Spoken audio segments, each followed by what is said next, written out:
नमस्कार, मैं भावना प्रकाश लेकर आई हूँ हिंदी है आसान।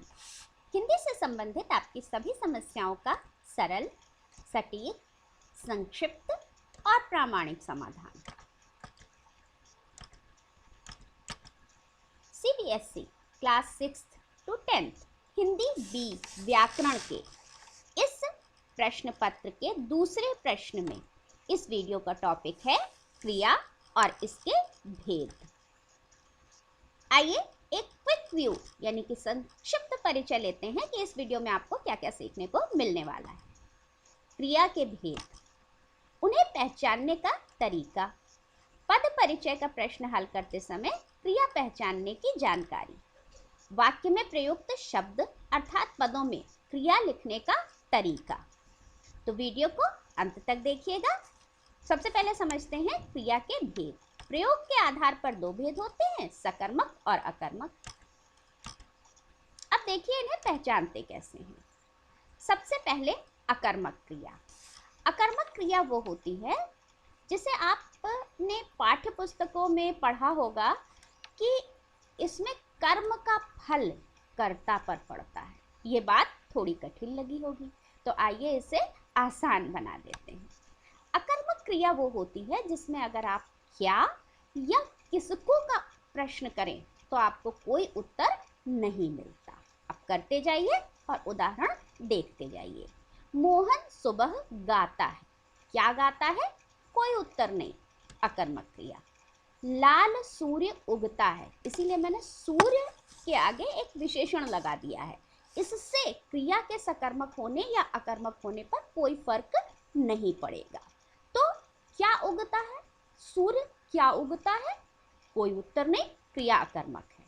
पंछी चहचहा रहे हैं, पंछी क्या चहचहा रहे हैं या किसको चहचहा रहे हैं का कोई उत्तर नहीं है, तो क्रिया अकर्मक है। अपराधी एक दिन पछताएगा, अपराधी क्या पछताएगा, किसको पछताएगा का कोई उत्तर नहीं, तो क्रिया अकर्मक है। अच्छा, एक चीज और है बच्चों, मैंने जानबूझकर बहुत सारे उदाहरण दिए हैं और अलग अलग तरीके के दिए हैं जो कि आपको पाठ्य पुस्तकों में नहीं मिलते। तो अब इसमें एक प्रश्न का उत्तर मिल रहा है, अपराधी कब पछताएगा, तो एक दिन पछताएगा, लेकिन इससे क्रिया अकर्मक नहीं हो जाती। पता है क्यों? क्योंकि देखिए आप उस चीज को समझिए जो आपने थ्योरेटिकल बात पढ़ी है कि कर्म क्रिया का जो फर्क है, क्रिया का जो प्रभाव है वो कर्ता पे पड़ रहा है। इसका क्या मतलब है? अपराधी पछताएगा, तो जो पछताने की क्रिया है वो केवल अपराधी करेगा, वो एक दिन नहीं करेगा। ठीक है, एक दिन नाम की जो चीज है वो कब का उत्तर है। ठीक है, इसलिए जो कब का या कैसे का जो उत्तर होता है वो वस्तु नहीं होती जिस पर क्रिया का कोई फल पड़े। चलिए आगे उदाहरणों से ये बात और स्पष्ट हो जाएगी। सुषमा दिन में गहरी नींद सो रही होती है। सुषमा दिन में क्या सो रही होती है या किसको सो रही होती है का कोई उत्तर नहीं है, ये उत्तर है कैसे सो रही होती है का। तो ये अकर्मक क्रिया ही है। क्यों? थ्योरेटिकल बात से समझिए। ठीक है, कहा जाता है बुक्स में कि इसमें क्रिया का जो फल है वो कर्ता पर ही पड़ता है। तो देखिए जो सोने की क्रिया है उसका फल सुषमा पर ही पड़ रहा है, चाहे वो गहरी नींद सोए, हल्की नींद सोए, खुटके की नींद सोए, कैसे भी नींद सोए, लेकिन उसकी नींद की जो क्रिया है उसका फल सुषमा को ही मिल रहा है, गहरी को, हल्की को, खुटके वाली को नहीं। तो इसलिए नींद सोना जो है वो एक अकर्मक क्रिया है। राम जा चुका था, ये भी अकर्मक क्रिया है। श्याम जग चुका था, क्या और किसको का उत्तर नहीं है, अकर्मक। हर छोटा बड़ा प्राणी एक दिन मरता है। अब देखिए प्राणी के पहले मैंने विशेषण लगा दिया ताकि आप लोगों का कंफ्यूजन दूर हो। कई बार जब वाक्य बड़ा हो जाता है तो बच्चे ये समझ लेते हैं कि वो क्रिया सकर्मक हो गई, लेकिन आपको ये ध्यान देना है कि जो वाक्य बड़ा हुआ है वो कहीं जो संज्ञा शब्द है उसके विशेषणों के ऐड हो जाने की वजह से तो नहीं बड़ा हुआ है। अगर इस वजह से बड़ा हुआ है तो क्रिया अकर्मक ही रहेगी, सकर्मक नहीं होगी। बच्चे ने जन्म लिया। बच्चे ने क्या जन्म लिया? कोई उत्तर नहीं है। किसको जन्म लिया? कोई उत्तर नहीं। तो जन्म लेना अकर्मक क्रिया है। समुद्र तल में, अब एक बहुत सारे विशेषणों का वाक्य मैंने ले लिया। समुद्र तल में रंग बिरंगे पारदर्शी सुंदर मोती चमक रहे थे। तो मोतियों के इतने सारे भी विशेषण दे देने से क्रिया सकर्मक नहीं हो जाती, क्योंकि जो चमकना वाली क्रिया है, चमकना, वो अकर्मक है। उसका जो परिणाम है वो जो इसमें करता है मोती, वो मोतियों पर ही पड़ेगा। ठीक है, तो इसलिए ये अकर्मक क्रिया है। मनुष्य बुद्धिमान है इसलिए सीख सकता है। तो जो इसमें सीखने की क्रिया है वो मनुष्य पर ही पड़ेगी, इसलिए ये अकर्मक क्रिया। अब सकर्मक क्रिया, पहली सकर्मक क्रिया वो होती है जिसमें क्या का उत्तर मिलेगा। देखते जाइए, उदाहरणों से स्पष्ट होता जाएगा। मोहन सुबह गिटार बजाता है। क्या बजाता है? रेखांकित शब्द आपको मिल जाएंगे और लाल से लिखे हुए शब्द क्रिया हैं, जैसा कि शुरू से हो रहा है। मीना खाना खा रही थी। क्या? खाना। अध्यापिका क्या पढ़ा रही थी? रही है पाठ। रीता ने क्या गिरा दिया? फल। शानू क्या लेकर भागा? गन्ना। चोर क्या कर चुका था? चोरी। संध्या क्या ला चुकी होगी? सब्जी। हर प्राणी क्या करता है? कर्म। अब देखिए, मैंने इसमें अलग अलग काल के और अलग अलग वाच्य के वाक्य लिए, ताकि किसी भी तरह का कंफ्यूजन, मैंने कोशिश की है ज़्यादा से ज़्यादा उदाहरण देने की कि आप लोगों के मन में कोई भी कंफ्यूजन हो या असमंजस हो तो दूर हो जाए। बच्चे क्या खेल रहे हैं? फुटबॉल। समुद्र तल से रंग बिरंगे पारदर्शी सुंदर क्या ले आओ? मोती।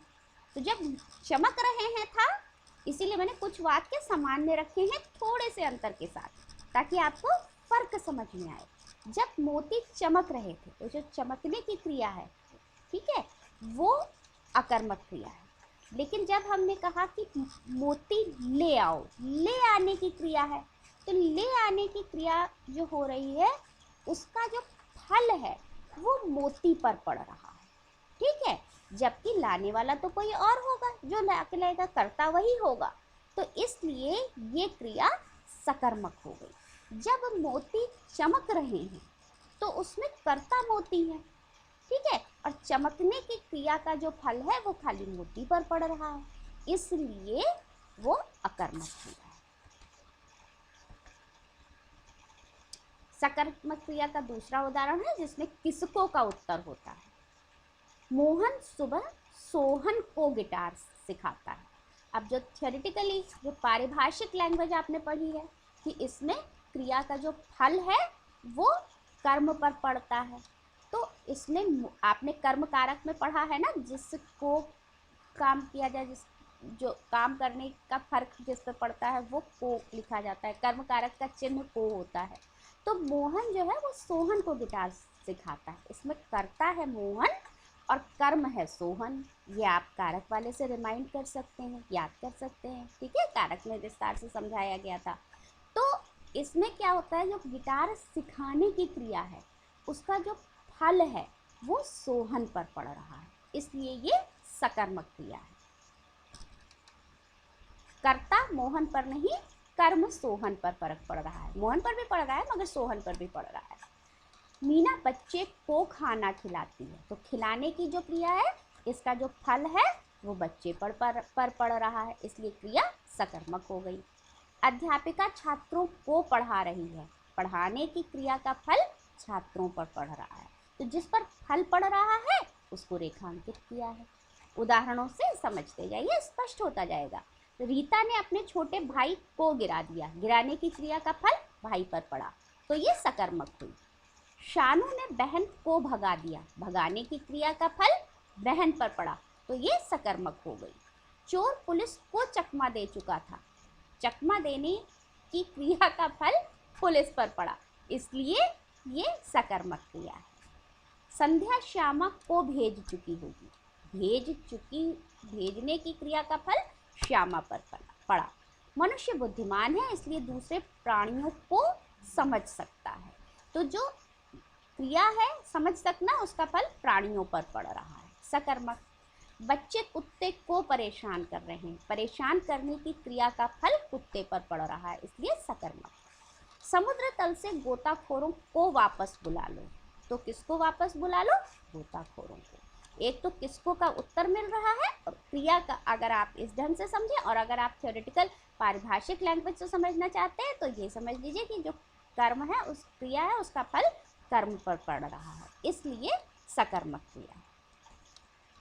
अब क्रिया के भेद संरचना के आधार पर, सामान्य, पूर्वकालिक, प्रेरणार्थक, संयुक्त और नाम धातु। आइए इनको विस्तार से समझते हैं। सबसे पहले प्रेरणार्थक क्रिया का पहला उदाहरण, ये किसी और के लिए की जाती है। अब इसको कैसे याद करेंगे आप कि प्रेरणार्थक क्रिया है? बहुत ही आसान है, सुनिए। प्रेरणा मतलब इंस्पिरेशन। इंस्पिरेशन क्या होता है?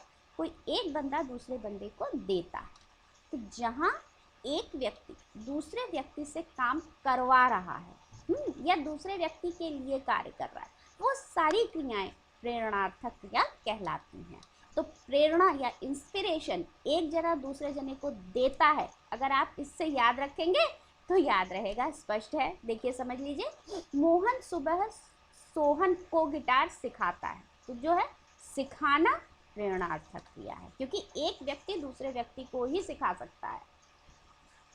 मीना बच्चे को खाना खिलाती थी, तो खिलाना प्रेरणार्थक क्रिया है, क्योंकि एक दूसरे को ही खिलाएगा, खुद तो खा लेगा।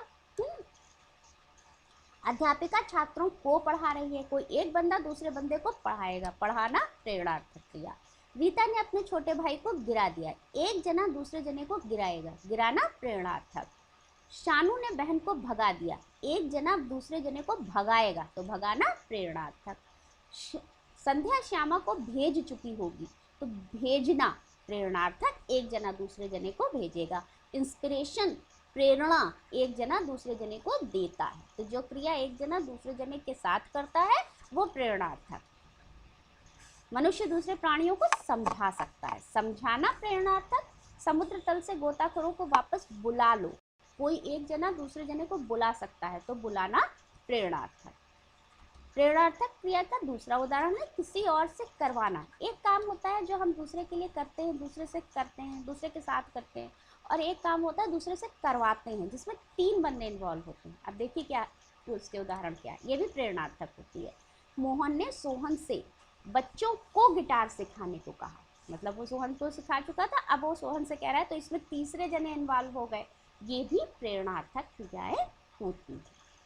मीना ने बच्चे को आया से खाना खिलवाया, सबसे पहले कर्ता मीना है और कर्म बच्चा है, और आया से खिलवा रही है, तो जिसमें एक जना कह रहा है दूसरे जने से कि वो तीसरे से काम करे, तो ये भी प्रेरणार्थक क्रिया होती है, खिलवाना। अध्यापिका ने छात्रों को मॉनिटर को हिंदी में कहते हैं कक्षा प्रतिनिधि, से पढ़वाया, ठीक है, तो ये भी प्रेरणार्थक है। रीता ने अपने छोटे भाई से गुंडे को पिटवाना प्रेरणार्थक। शानू ने चोर का चौकीदार से पीछा करवाना प्रेरणार्थक। संध्या ने श्यामा को अदालत से सजा दिलवाई, तो ये प्रेरणार्थक। मैंने संदेशवाहक भेजकर उसको बुलवाया, प्रेरणार्थक। अब देखिए संयुक्त क्रिया, 2 या अधिक क्रियाओं का संयुक्त मतलब जुड़कर जो बनना होता है वो संयुक्त क्रिया है। ये भी बहुत, संयुक्त का मतलब जुड़ा हुआ, और लगभग सभी क्रियाएं जो है आमतौर के वाक्यों में होती हैं वो संयुक्त होती हैं, बहुत आसानी से समझना। मोहन सुबह गिटार बजाता रहता है, 3 क्रियाएं इसमें हो गई। क्रिया शब्द बजाता रहता है, तो ये तीनों जुड़कर ही सेंटेंस बना है? मोहन सुबह गिटार बजाना, ऐसा कोई सेंटेंस नहीं होता, तो ज़्यादातर सेंटेंस ऐसे ही बनते हैं, तो वो संयुक्त क्रिया के होते हैं। फटाफट इसके एग्जाम्पल्स थोड़े से देख लेते हैं। मीना खाना खा रही थी, अध्यापिका पाठ पढ़ा रही है, हर काल में हर वाच्य के मैंने शब्द लिए। रीता ने फल गिरा दिए। अब वो शानू गन्ना लेकर भागा, यहाँ पर लेकर शब्द लाल होना रह गया है, लेकर भागा 2 क्रियाएं हैं। चोर चोरी कर चुका था 3 है। संध्या सब्जी ला चुकी होगी, 3 है। हर प्राणी कर्म करता है, 2 है।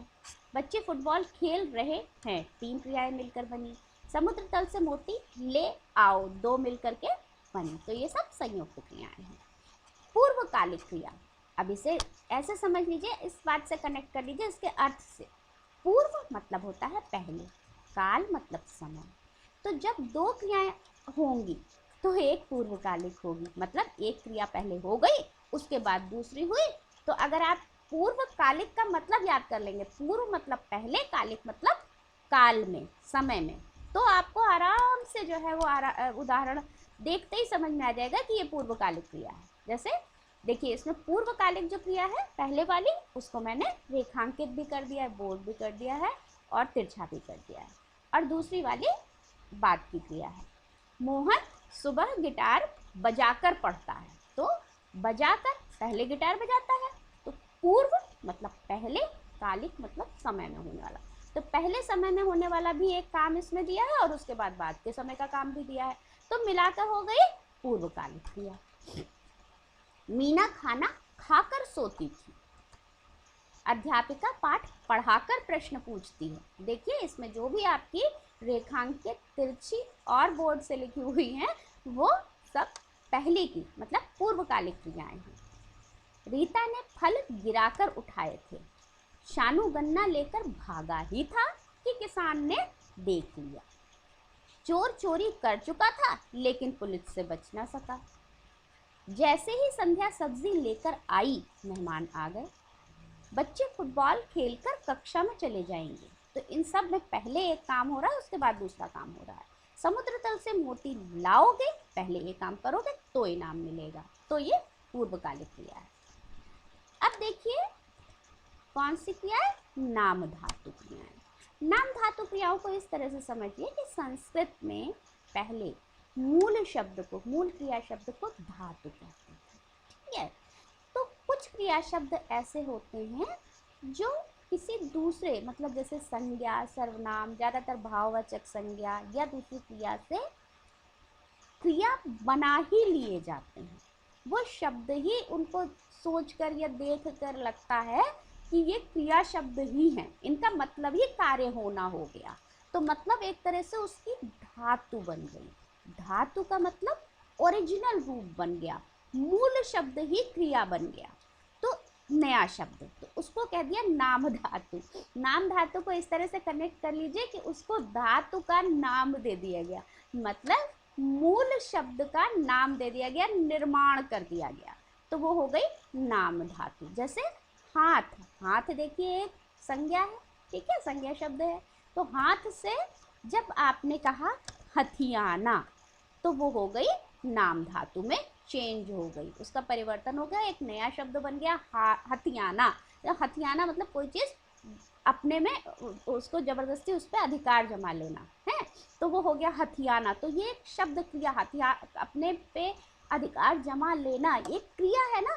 तो हाथ शब्द की हमने क्रिया शब्द में चेंज कर दिया, उसको एक नए धातु का यानी कि मूल क्रिया शब्द का नाम दे दिया, तो वो हो गई नाम धातु। जैसे गप मारना से गपियाना, बात बतियाना, लाज एक भाववाचक संज्ञा है, उससे बना दिया लजाना, गाली गरियाना, लाठी लठियाना, लाठी जातिवाचक संज्ञा है और उससे लठियाना मतलब किसी को लाठी से मारना, एक नया शब्द बन गया। अपनत्व तो भाववाचक संज्ञा है, इससे बन गया अपनाना।